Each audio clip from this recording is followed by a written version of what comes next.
Is from 2017 to 2018, so I'll do that after class. So if you go on the quiz, it'll probably say you can't take it because it's too old, so I'll update that after class. I do have a couple questions here I need to ask because I've apparently got myself into a scheduling pickle. And I need to know whether I need to get out of it or not. Number one, how many of you are planning on declaring as chemistry majors and have not done so yet? It's okay. You don't have to feel like you're one. Okay. How many are you planning on declaring as minors that haven't done so yet? 1, 2, 3, 4, 5, 6, 7, 8. Okay. All right. How many? Well,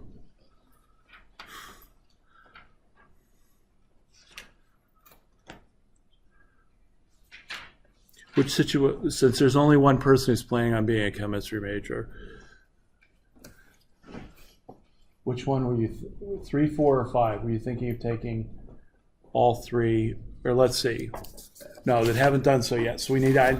Okay. How many people are planning on taking physical chemistry next fall, but you've already taken physics? Okay, so you've already taken physics. Okay.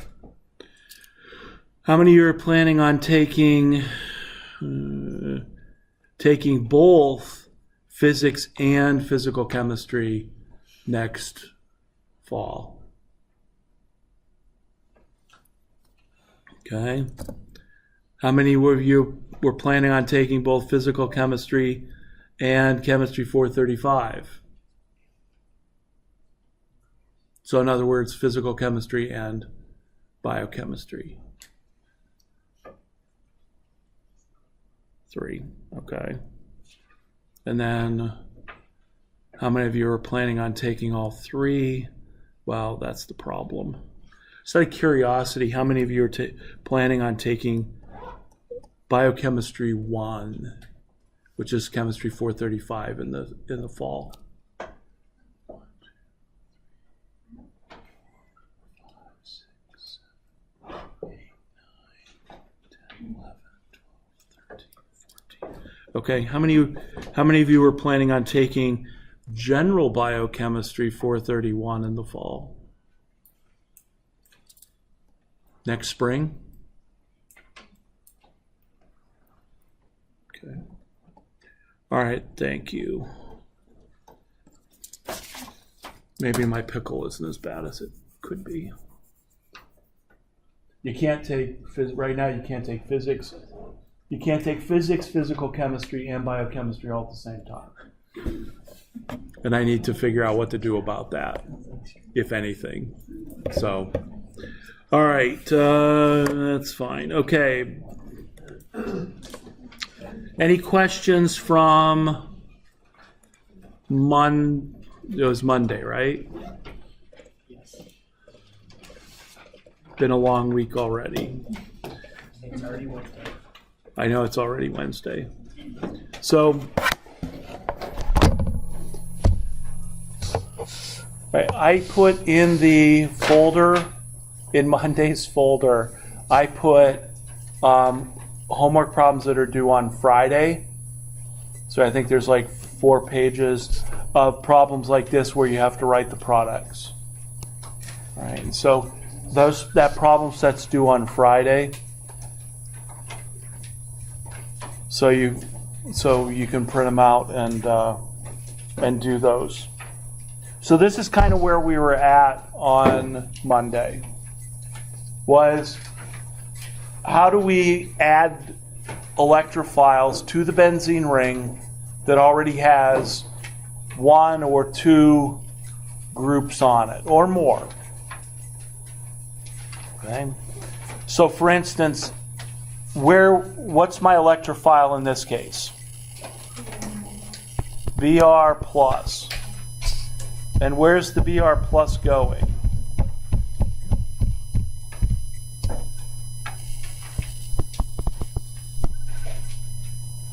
Here, we'll make it carbon 1, 2, 3, and 4. So where am I going to put the Br plus?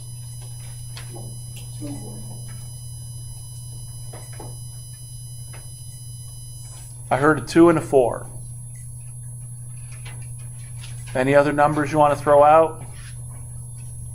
Are we in agreement that it's the Br plus is going to go to 2 and then to 4, so I'm going to get 2 different products? Because which is the more activating group here? And it's going to direct ortho-para to itself. So here's the position ortho to itself. Here's the position para to itself. And then this position, which is ortho to itself, already has a group, and we can't put anything there. So we're stuck. So it would go to position 2 and position 4. But now the question is, how did I make the original molecule?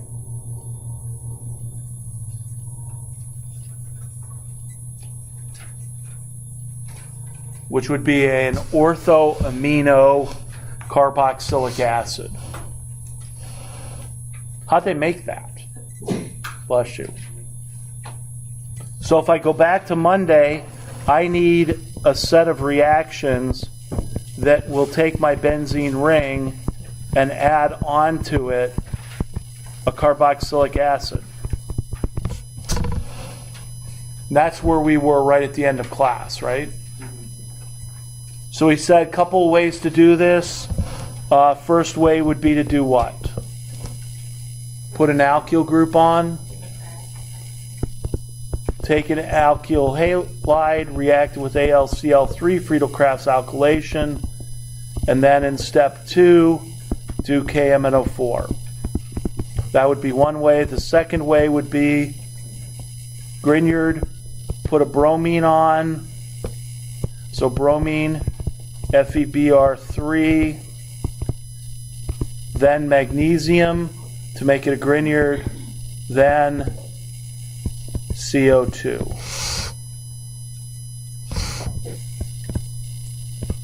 Then H plus H2O, because that's what we always add after we do a Grignard reaction.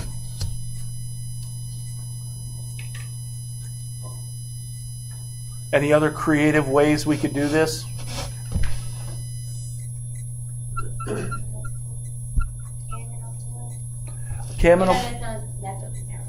There is actually another KMNO4 that we could use. If I wanted to put a double bond on the ring, I could use, and this is just a modification of 1, but let's say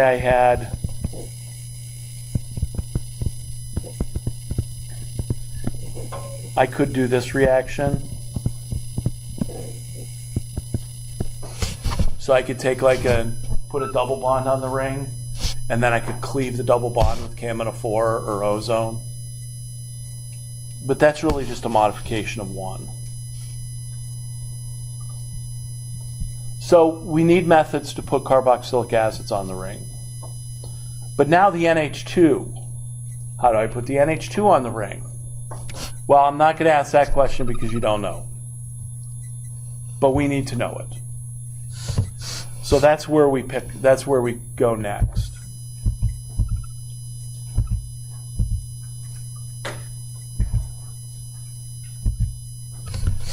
So here's how we do that. Other aromatic reactions.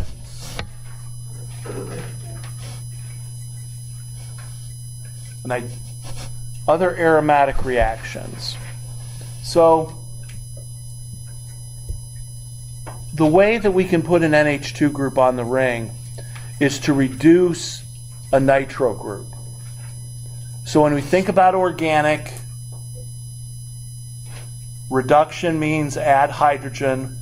So if I have an NO2 group on the ring, in order to reduce it, I'm going to use tin or iron along with HCl and heat.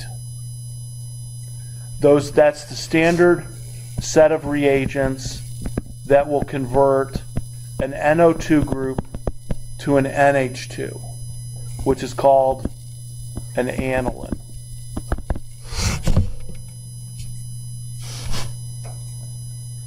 So if I want to put an NH2 group on the ring, I've got to take my benzene ring, add NO2 to it by HNO3, H2SO4, and then react it with tanner iron, HCl, heat. And that'll put an NH2 group on there. So there's no one method, no one reaction. You got to do that series of two. Okay. So that's how I put an NH2 group on the ring. And there's no mechanism for this. It's just a reduction. So it's just a metal reduction. Okay.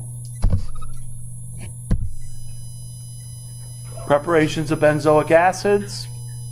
We already did that.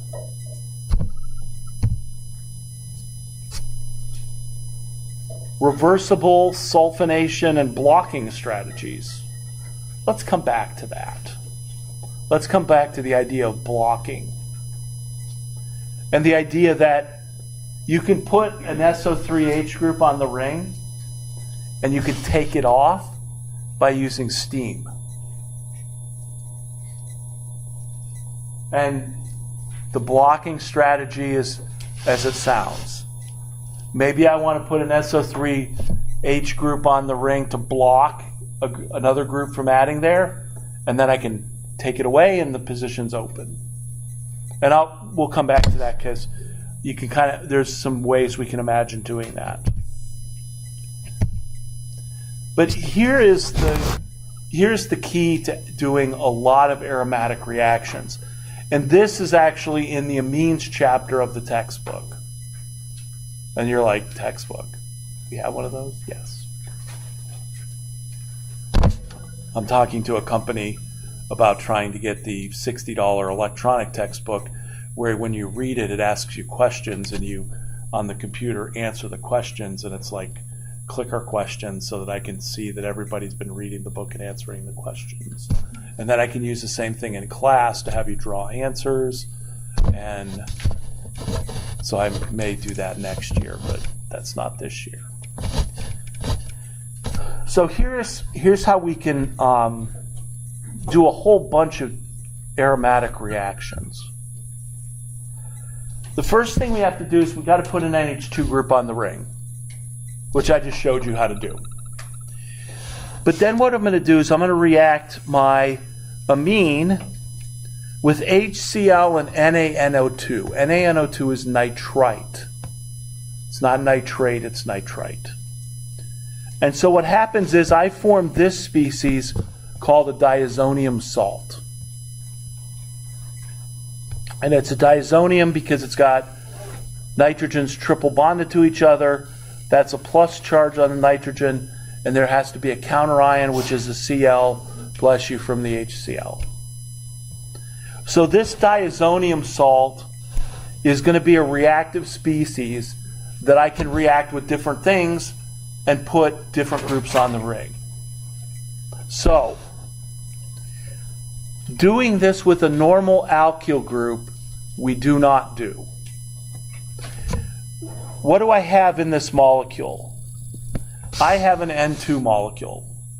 So all this has to do is break that bond, give the pair of electrons to nitrogen, and I have nitrogen gas. Whenever you embed a gas molecule into a solid, that's an explosive. That's the way to make an explosive. So in this case, the alkyl group doesn't stabilize the plus charge and doesn't stabilize it enough. So if I was to make these, I'd have a little bit of a problem because alkyl diazonium salts are not stable and they tend to be explosive. And those aren't the reagents we necessarily want to use unless we absolutely have to. And then we're handling all the glassware with the hand we don't write with, just in case something bad happens. We can still write. And I'm not joking about that. That's the rule you use when you're handling stuff that can blow up, is use the hand you don't write with. But now aryl diazonium salts are actually stable because that benzene ring it stabilizes the plus charge on the nitrogen. So we don't have to worry about aryl diazonium salts exploding.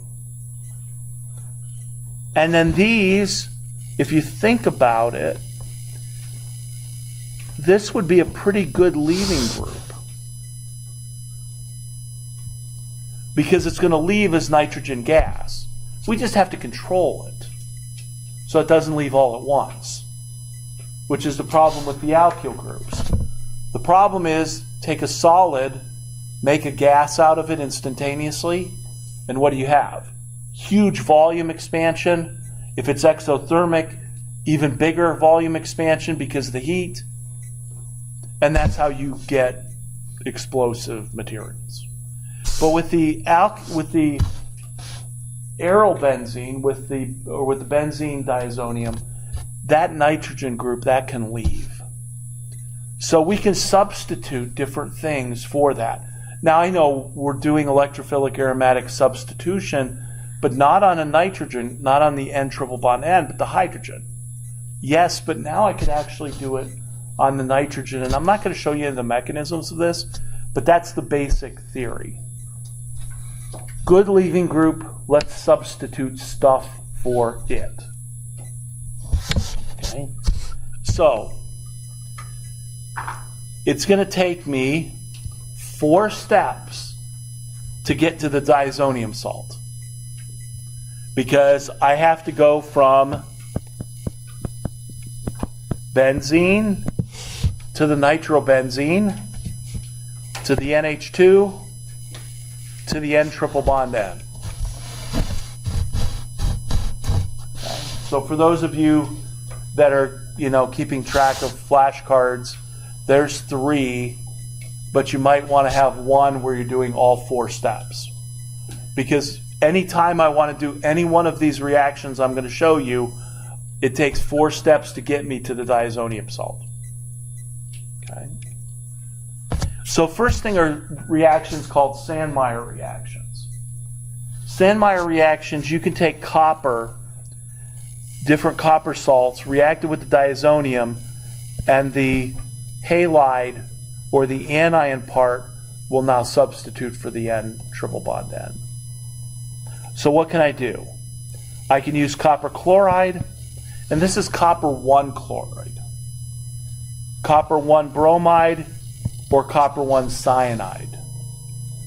Not a great reagent to use. Cyanides, got to be careful with those. But on that chart of 10 that you just hopefully regurgitated back to me, right, after you learned it by memorization, CN's on there. And so the question is, how do you get a CN on the ring? This is the classical way, using Sandmeyer. But again, it took me 4 steps to get to the diazonium. You'd say, well, chloride, bromide, we already know how to put those on the ring. Yeah, but here's another method. Okay, so I've already added now one new thing I can add to the ring. And then I have all these.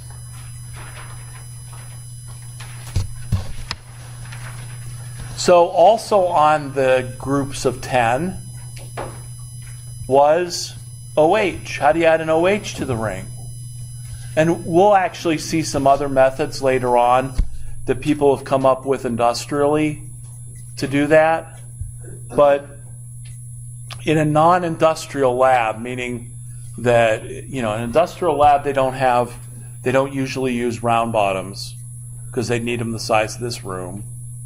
The last time I heard of any company having a round bottom the size of the room, there was some plant in the South when I was in graduate school, and a kid came back from an interview and he goes, they actually had a round bottom that was as big as a room. I don't know how they made it. I don't know how they heated it, but they had it. Most places, it's all stainless steel vessels. They're probably glass enclosed, but they have glass on the inside. But when we're dealing with smaller amounts, you want to make a phenol, You want to add the OH, diazonium, H3O+. You want to put a fluorine on the ring, because we know how to do chlorine, we know how to do bromine. F2, super reactive. You can't just go and grab a bottle of F2. If you grab a bottle of HF, you got to be really careful because it goes directly into your bloodstream, changes the pH, and you die. So you got to be careful with HF. F2 reacts with everything, right? Now we're going back to last semester. F2 was a 1-to-1-to-1 reactivity, right? And actually F2, if it reacts with a hydrocarbon, it explodes. So it's really difficult. Matter of fact, you can't really put it in with metals because fluorine reacts with metals. So what did they create to hold F2? Teflon. Teflon was what they needed. They had to come up with Teflon in order to store F2. That was during around the Second World War, the Manhattan Project. So Teflon that we put on our cooking stuff, which probably isn't in vogue anymore, Teflon came from the Manhattan Project because we needed to store F2. Just kind of diverting back and forth here. HBF4. You want to put an iodine on the ring? Use either potassium iodine or sodium iodide. Now, just to jump back here for fluorine, you might say, is there a really big need to put a fluorine on the ring? Actually, there is. There's a lot of pharmaceuticals that put fluorine on benzene rings in order to make them more active. Because what you're doing is you're basically pulling the electron density out of the ring and making it actually more deactivated. So there's a number of drugs that have fluorine on it, and that's the way you have to do that. And then last, what if you wanted to put a hydrogen back on the ring? You could use H3PO2, which is a really weird reagent. That's like, it's not phosphoric acid, it's even has less oxygens than that. So in that case, I'd be replacing my diazonium with a hydrogen. I don't know when you would want to do that, but you might. So here's now new groups that I can add onto the ring. But again, it took me 4 steps to get to the diazonium, and then the 5th step, I can then convert that to something else. Right? That's why I moved this up from the amines chapter, because we'd like to have the most amount of reactions that we can to put on a benzene ring.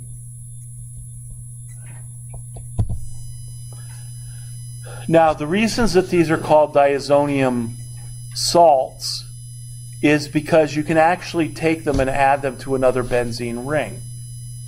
And that's what's used to make diazo dyes. Okay. So you might think, well, who cares about dyes? Well, we do, because we don't have black and white clothing. And if we do have black clothing, it's got to be a dye that makes it. So dyes are water soluble. Pigments are not. There's a difference between a dye and a pigment. Learned that on a trip many years ago to a paint company plant where I was interviewing for a job. They're like, dyes wash off, pigments don't. So we never wear anything good to the plant. Me dressed up in a suit. So the pigments, hard to get rid of. On the wall, we've got pigments. On your car, you've got pigments. And that means you have solid materials that create the color. Kool-Aid dye.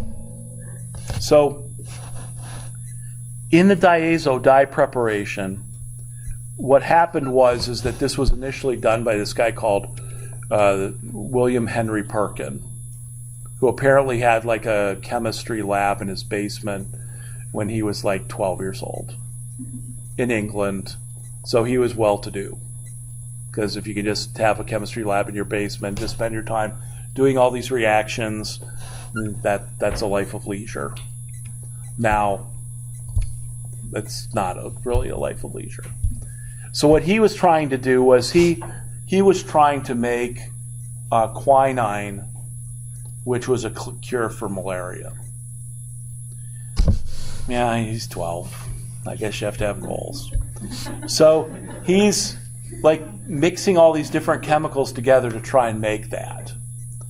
Now, one of the raw materials, there are two raw materials for organic chemicals.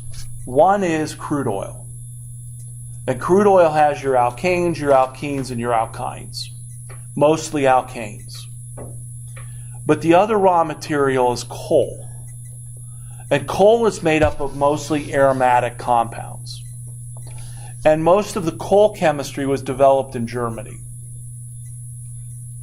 And that's where a lot of organic chemistry was built up prior to World War II.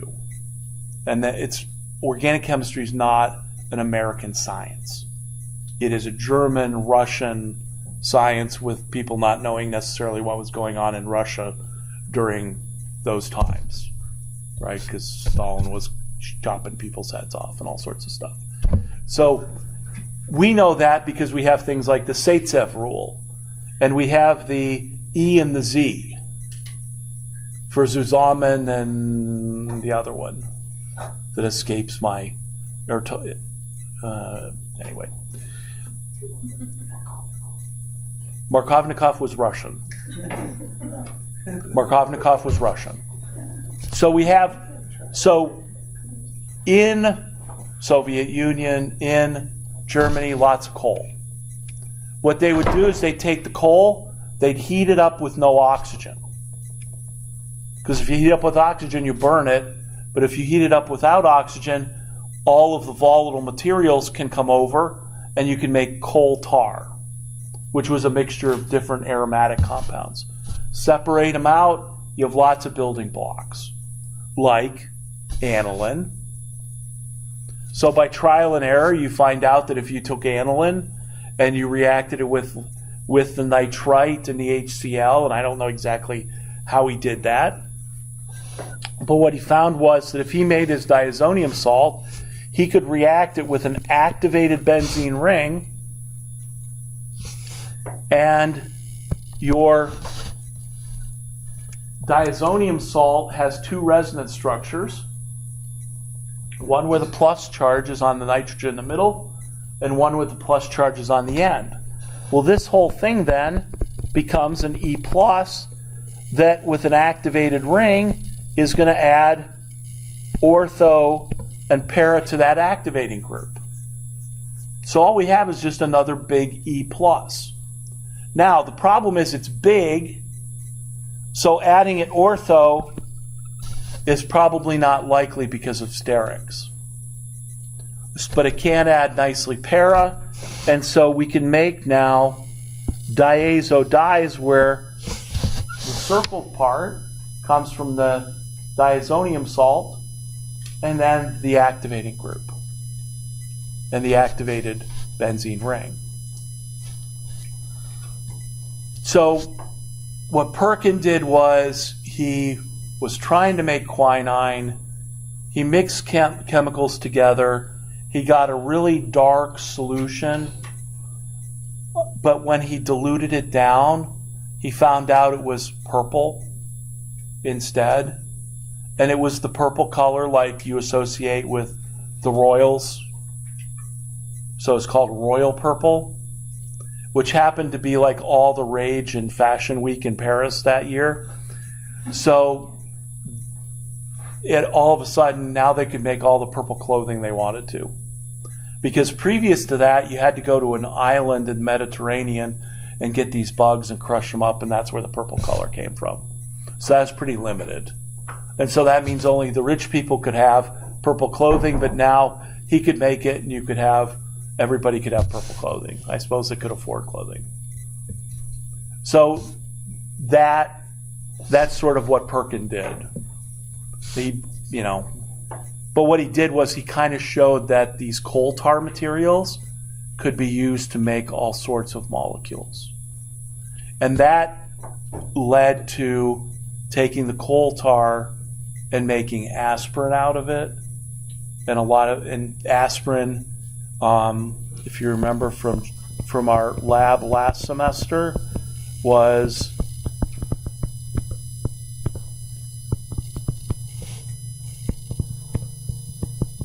acetylsalicylic acid.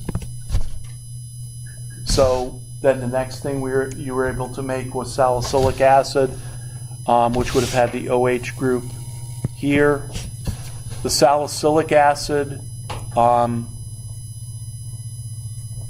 salicylic acid OH came from like birch tree bark. So you have to get a lot of bark from birch trees to make salicylic acid. People knew that if they chewed on salicylic acid, their headache would go away. They'd start ripping their stomach apart because it's pretty corrosive to the stomach. So then Felix Hoffman at the Bayer company came up with adding that, which was a little less rough on your stomach. And so then Bayer aspirin was formed. And, you're still not supposed to take handfuls of aspirin because it'll eventually give you a stroke or still rub up your stomach. But it was a little less. So now we can use coal tar to make medicines. So that's how, some of the drug discovery, I guess, started back in the, mid 1800s. But they used the raw materials they had, which were aromatic, with coal. And Felix Hoffman didn't make a drug, but he did make something that's, I guess, was at least for that year profitable. So that's a lot of stories in one. But these diazo dyes then absorb visible light and let other wavelengths of visible light transmit through them. So I'll take another side story here and say, why does a molecule have a color to our eyes? And the answer is because it absorbs visible light and the other colors of visible light transmit. It's like the color wheel. If you've ever seen the color wheel, if it absorbs this color, it shows this color, right? So if you're trying to put a power tie together with a particular color shirt, you got the power wheel that you can figure out this color goes with that, and that's your maximum contrast, or you can use monochrome or all sorts of things. That's men's fashion. I don't know what the equivalent of women's fashion is. But those are complementary colors, what it absorbs, what it transmits. And color is huge. Again, we don't live in a black and white world, naturally or artificially. So understanding color is the key to making different paints, making different things to put in plastics. So, color may not be a big deal, but it makes a lot of people it's a huge part of the economy. Anyway, how do you make a molecule absorb visible light? Give it lots of conjugation. Conjugation being alternating double and single bonds. So if I take two benzene rings which have conjugation, and I put a nitrogen-nitrogen double bond in between them, I've now extended it. The activating group may have some conjugation in it. Or maybe I put an SO3H group on it because the SO2s are conjugation. And now I can tune that to absorb particular wavelengths and give me different colors. So here's some examples, and these are ripped from General Chemistry Lab, right? Because I remember there being a whole sheet of different color indicators that change from one color to the other. Right? There's only a couple color pages in the General Chemistry Manual. One molecules, which I think I drew, which I think me and Faith drew a long time ago, and indicators. So all these indicators that are used in general chemistry turn out to be diazo dyes. So for instance, methyl red. Methyl red is either red when it's protonated or yellow when it's not. And so that's what you can use as your indicator to when you're doing your titration when it turns from red to yellow. Okay. And so we can use that as a dye. You could dye fabric with it. Now you dye fabric with it that would change as a function of pH, which we used to do a long time ago in lab. We had little fabric strips that had like 8 different fabrics in it. We would dye it, dip it in acid, it'd be one color, dip it in the base, it'd be another color. Pretty simple lab report for that one. But it's more complicated because we got to get it to stick to the fiber and not wash off. But here's some others. So just it goes from orange to yellow red to deep red. And what I'm doing is I'm changing the groups on those diazo dyes. So by changing the colors, I'm changing the conjugation. And by changing the conjugation, I'm changing the wavelength of the light that they absorb. A benzene absorbs at 254 nanometers, which is hard UV. It's not skin cancer UV, but it's like if it was on your eyeball long enough, you go blind. In the lab, when we use our little UV things to look at the plates, that's 254. That's making a compound on the plate fluoresce yellow.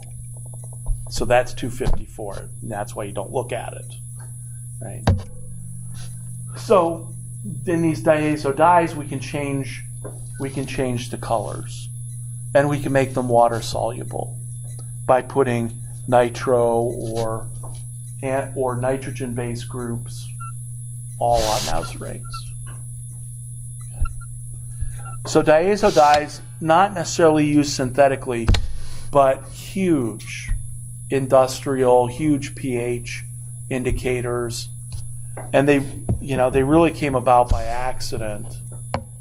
Nobody sat down to make these things. Because these were all made long before anybody studied the mechanism of them. That's the problem if you study mechanisms. By the time you figure it out, nobody cares. Because they moved on. They know how to make the stuff they need to make, and they move on. Because that's all I really need to know. And then you come back 10, 15 years later and go, oh, that's how it works. Great. Then that explains another 15 reactions they came up with, but they're usually not happy. They don't appreciate that. So that's the diazoniums. So you can do a lot of stuff with diazonium salts. But what you have to know is benzene, nitro, to aniline, to diazonium, then to whatever you want.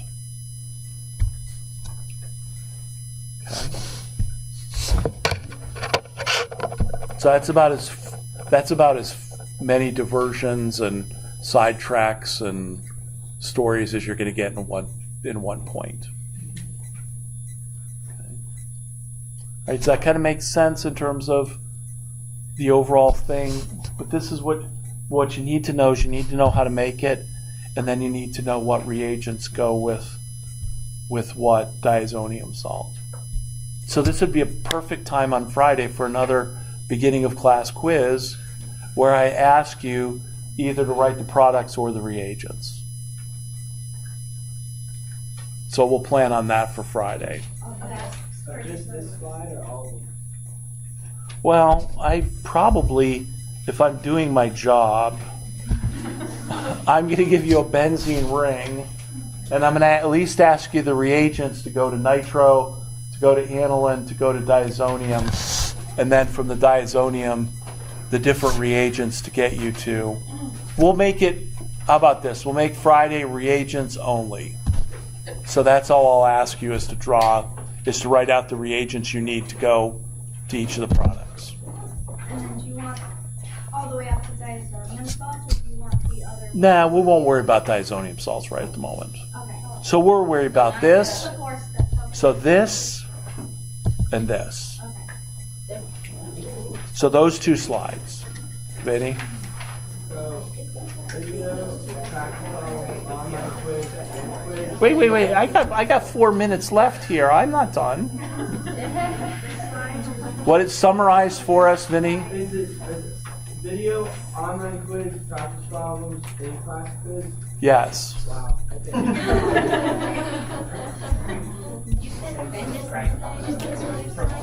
This slide and this slide.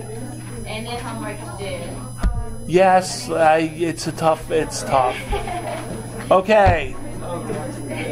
I'm not done yet, and I'm not done yet. I got a couple more minutes. And if I'm aggravated, I'll add it to the stuff due Friday. Well, that's why I said if I was aggravated, I would. So in the next 4 minutes, don't aggravate me. Now, a lot of times what we saw was that we had OR groups on the ring. Nowhere in those two slides are there OR groups. So those have to come from OH groups. So how do I add an R? How do I convert an alcohol to an ether? Well, I seem to recall that there's a named ether synthesis reaction called the Williamson ether synthesis. And the Williamson ether synthesis means that I should take my phenol and deprotonate it.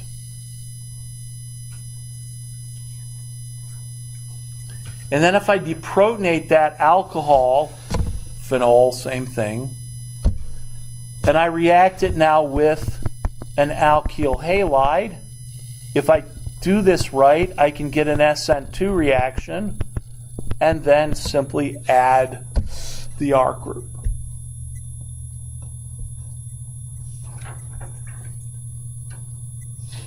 So my questions here would be, what can I use to deprotonate the phenol?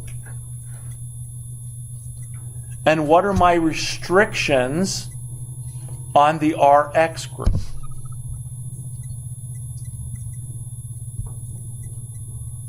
Josh?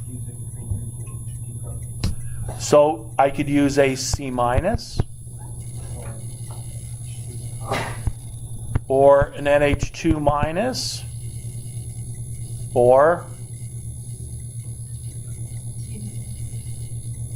yes, I could use an RO- because alkoxides are stronger bases than phenols. I could use sodium or potassium.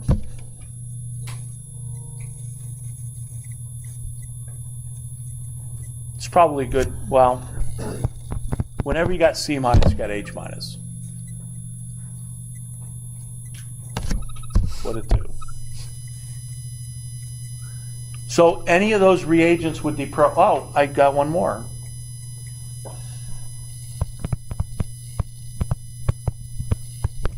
HCO3-.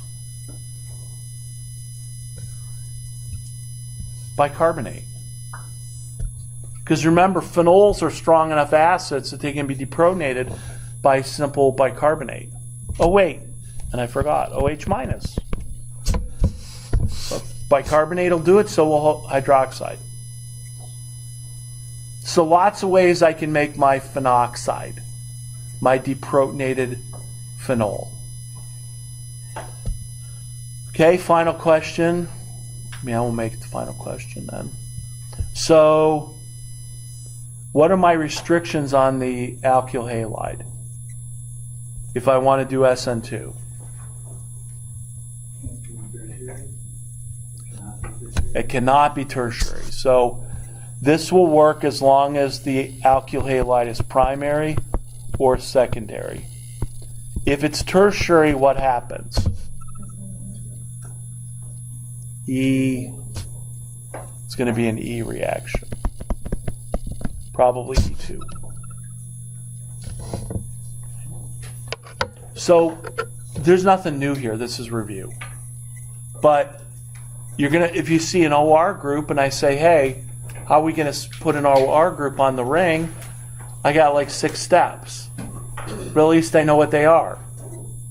Nitro, aniline, nitro, NH2, Diazonium, H3O plus to give me a phenol, deprotonate it, react it with the alkyl halide, voila, OR group. Are you going to have to do that for the next test? Yes.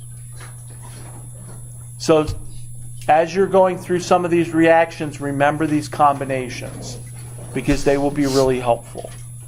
Okay? All right, so I'm done because you have to go and start doing all the stuff you need to do for Friday.